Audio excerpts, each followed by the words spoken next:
జై శ్రీమన్నారాయణ. జ్ఞానానందమయం దేవం నిర్మలా స్ఫటికాకృతిం ఆధారం సర్వవిద్యానాం హయగ్రీవ ఉపాస్మహే. మనోజం మారుతుల వేగం జితేంద్రియం బుద్ధివతారిష్టం వాతాత్భయం వానయూధముఖ్యం శ్రీరామదూతం శిరసా నమామి.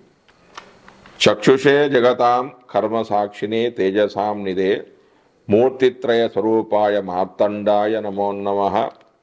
సర్వజగములకు చక్షు వంటి వాడును, సర్వకర్మలకు సాక్షియును, తేజస్సులకు నిధియును, మూర్తిత్రయ స్వరూపుడును అంటే బ్రహ్మ విష్ణు స్వరూపుడును అగు ఆ యొక్క మార్తాండుడికి అంటే సూర్య భగవానుడికి నమస్కారం.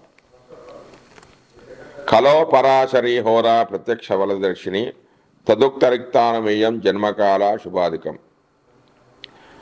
కలియుగమునందు పరాశర హోర ప్రత్యక్ష వలదర్శిని అని పెద్దల మతం కనుక ఆ పరాశర హోర యందు చెప్పబడిన పద్ధతిలో జన్మకాలాన్ని బట్టి శుభ ఫలితాలను నేను ఇప్పుడు మీకు చెప్తూ ఉన్నాను.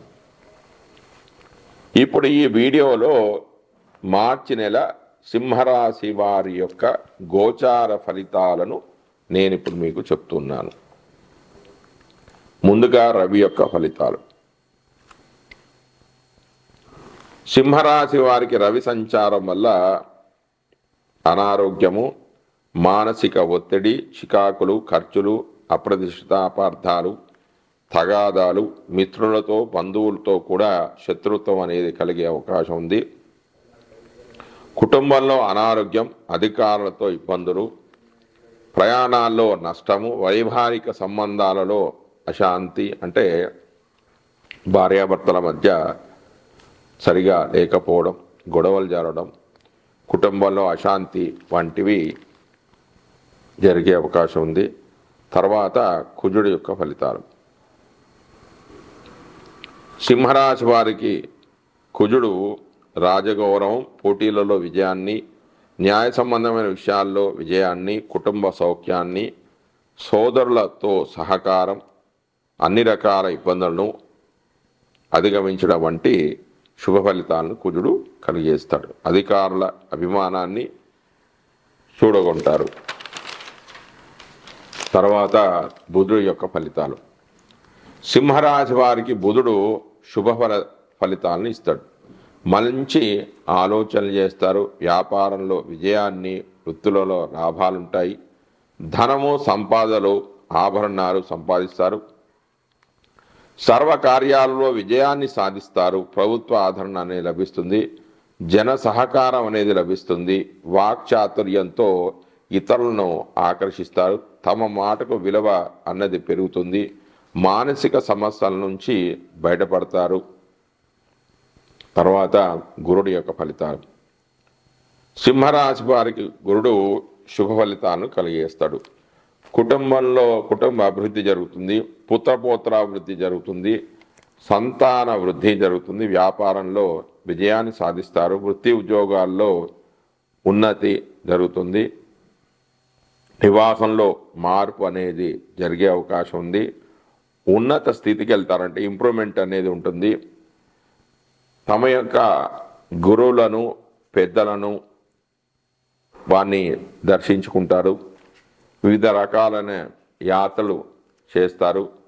భక్తి భావన అనేది వీరికి పెరుగుతుంది. తర్వాత శుక్రుడి యొక్క ఫలితాలు. సింహరాశి వారికి శుక్రుడు శుభ ఫలితాలను కలిగేస్తాడు. ఆరోగ్యం, ప్రశాంతత, వివాహ సౌఖ్యము, వ్యాపార లాభాలుంటాయి. ఉద్యోగంలో ఉన్నతి, విహారయాత్రలకే డబ్బులు ఖర్చు చేస్తారు. విలాసవంతమైన వస్తువులను కొంటారు. రుచికరమైన పదార్థాలు అనేవి లభిస్తాయి. విలువైన ఆభరణాలను, వస్త్రాలను కొంటారు. వివాహాది శుభకార్యాల్లో పాల్గొంటారు. భార్యా సౌఖ్యం అనేది లభిస్తుంది. తర్వాత శని యొక్క ఫలితాలు. సింహరాశి వారికి శని అతి తక్కువ శుభ ఫలితాలను కలిగేస్తాడు. ఆదాయం అనేది పెరుగుతుంది. సుఖమయ జీవనం గడుపుతారు. వ్యాపార లాభం, చేసే పనుల్లో అభివృద్ధి కనిపిస్తుంది. అతి కష్టం మీద అనుకున్న పనులు పూర్తి చేస్తారు. ఆరోగ్య విషయంలో జాగ్రత్త అనేది అవసరం. భార్యతో సర్దుబాటు ధోరణి అలవాటు చేసుకోవాలి. సింహరాశి వారికి మీనరాశిలో రాహు యొక్క సంచారం వల్ల శుభ ఫలితాలే కలుగుతాయి. సుఖాన్ని, సంతోషాన్ని, లాభాలను పొందుతారు. వ్యాపారాల్లో లాభాలను పొందుతారు. కొంత ఇబ్బందులు కలిగిన అతి కష్టం మీద అన్ని పనులు కూడా పూర్తి చేస్తారు. వీరు మెరుగైన ఫలితాల కోసం రాహుకాల సమయంలో అంటే మంగళవారం 3 నుంచి 4:30 మధ్యలో దుర్గాదేవతకు నిమ్మకాయల దీపాలు పెట్టుకుంటే మంచి ఫలితాలు వస్తాయి. అలాగే శుక్రవారం 10:30 నుంచి 12 మధ్యలో రాహుకాల దీపాలు వెలిగించడం వల్ల రాహు యొక్క అనుగ్రహానికి పాత్రుడై రాహు యొక్క శుభ ఫలితాన్ని పొందే అవకాశం అనేది ఉంది. తర్వాత కేతువు యొక్క ఫలితాలు.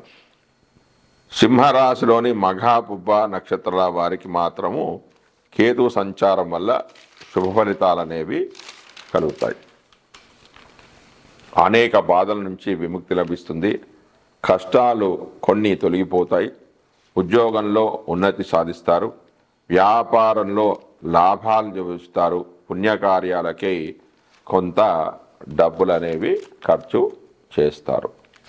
మిగతా నక్షత్రాల వారికి సామాన్యమైన ఫలితాలు కలుగుతాయి. జై శ్రీమన్నారాయణ. ఇప్పుడు నేను ఈ వీడియోలో మార్చి నెల మీనరాశి వారి యొక్క గోచార ఫలితాలను చెప్తూ ఉన్నాను. మీనరాశి వారికి ఫలితాలు, రవి యొక్క ఫలితాలు. మీనరాశి వారికి మీనరాశిలోని పూర్వభద్ర నక్షత్ర జాతకులకు 17/3/2025 వరకు అశుభ ఫలితాలనే కలుగుతాయి. కష్టాలు, శారీరక శ్రమ, తలనొప్పి, ఉదర వ్యాధులు, న్యాయ వివాదాల్లో నష్టాలు, ప్రభుత్వంతో ఇబ్బందులు అనేవి కలుగుతాయి. ఉత్తరాభాద్ర రేవతి నక్షత్ర జాతకులకు రవి శుభ ఫలితాలను కలిగేస్తాడు. ఆరోగ్యం మెరుగుపడడం, పదోన్నతి, నూతన ఉద్యోగ ప్రయత్నాలు అనుకూలించడం, వ్యాపారంలో లాభాలు పొందడం, ఉత్సాహంగా అన్ని పనులు పూర్తి చేస్తారు. అన్ని కార్యక్రమాల్లో విజయాన్ని సాధిస్తారు. అయితే రెండవ సగం అంటే తర్వాత 18వ తారీఖు నుంచి 18 మార్చి నుంచి 31 వరకు రవి మీనరాశిలో ఉన్న అన్ని నక్షత్రాల వారికి కూడా శుభ ఫలితాలు అనేవి కలుగుతాయి. అంటే ప్రభుత్వ మూలకంగా అందవలసిన సహాయం అందుతుంది. ఉద్యోగ ప్రయత్నాలు అనేవి, నూతన ఉద్యోగ ప్రయత్నాలు అనేవి అనుకూలిస్తాయి. వ్యాపారం అనేది అభివృద్ధి చెందుతుంది. పనులన్నీ కూడా వేగవంతంగా జరిగిపోతాయి. ఇంకా మెరుగైన ఫలితాల గురించి వీరు మీనరాశి వారికి ఆదిత్య ఉదయ పారాయణం చేసుకున్నట్లయితే చాలా మంచిది. అంటే ముఖ్యంగా ఆదివారం ఉదయం 6 నుంచి 7 మధ్యలో రవి హోరా సమయంలో చేసుకుంటే మంచి ఫలితాలు అనేవి కలుగుతాయి. దాని తర్వాత కుజుడు యొక్క ఫలితాలు. మీనరాశి వారికి కుజుడు యొక్క సంచారం వల్ల చెడు ఫలితాలు ఎక్కువగా కలుగుతాయి. అయితే పునర్వసు నక్షత్ర జాతకులకు మాత్రము కుజుడు శుభ ఫలితాలను కలిగజేస్తాడు. అంటే వృత్తి వ్యాపారాలలో లాభాలు అనేవి గడిస్తారు. సోదరుల ద్వారా కొన్ని పనులు అనేవి చేపడతారు. వ్యాపారంలో లాభం ఉంటుంది. ఆదాయం అనేది పెరుగుతుంది. ప్రభుత్వ పరంగా అందాల్సిన సహాయ సహకారాలు అనేవి వీళ్ళకి అందుతాయి.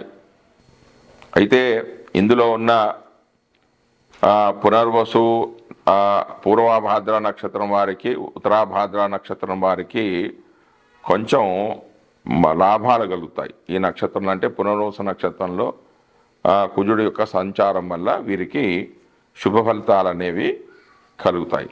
కానీ రేవతి నక్షత్రం వారికి మాత్రము ఈ పునర్వసు నక్షత్రంలో కుజుడు యొక్క సంచారం వల్ల కొంచెం గొడవలు, కష్టాలు, వ్యాపార నష్టాలు, ఉద్యోగంలో అధికారుల ద్వారా అవమానాలు కావడం, కింది స్థాయి వాళ్ళతో కానీ పై స్థాయి వాళ్ళతో కానీ పడకపోవడము, మాట పట్టింపులు రావడం, అధికంగా కోపం రావడం, వాగ్దోషాలు ఏర్పడము వంటివి ఏర్పడే అవకాశం ఉంది. కాబట్టి వీరు ప్రతి మంగళవారం కూడా ఉదయం 6 నుంచి 7 గంటల మధ్యలో ధరణీ గర్భ సంభూతం విద్యుత్కాంచమప్రభం కుమారం శక్తి హసంచ తమంగళం ప్రణమామ్యం అనే శ్లోకాన్ని చేసుకున్నట్లయితే కుజుడు ఈ యొక్క చెడు ఫలితాల నుంచి మీరు బయటపడే అవకాశాలు అనేవి ఎక్కువగా ఉన్నాయి. దాని తర్వాత బుధుడి యొక్క ఫలితాలు. మీనరాశిలో బుధుడి యొక్క సంచారం వల్ల